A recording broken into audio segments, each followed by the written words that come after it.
प्यारे तना तोहसे कहनी दूर काहे होलू हमसे छोड़ी के साथ, दूर काहे होलू हमसे छोड़ी के साथ।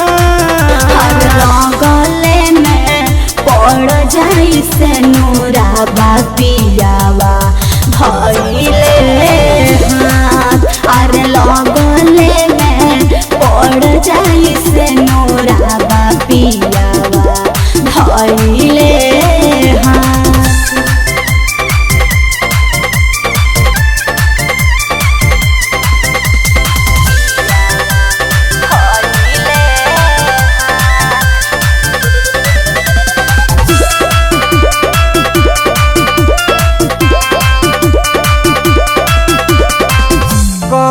तारू शादी कमन रहे मजबूरी, जानू बना के जान मारी देलू छुरी।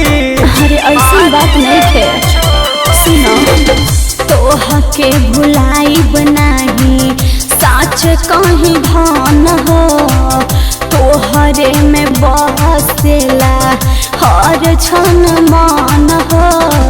रोवत बीती हमार दिन और रात, रोवत बीती हमार दिन और रात। अरे लगले में पड़ जाई से नूरा पियावा धइले हाथ, अरे लगले में पड़ जाई से नूरा पियावा धइले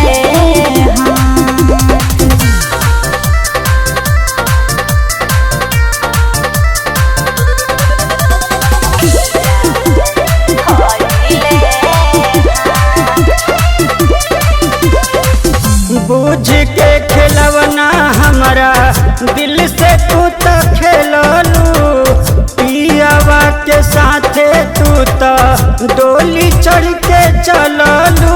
अब का करबो मजबूरी न बा, छोटन मनीष ददन बदली नहीं रादा, रोजे बतियाई अभियो करह तनी वादा।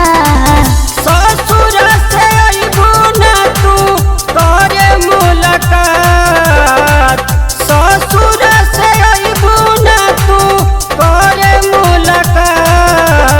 लगले में पड़ जाई से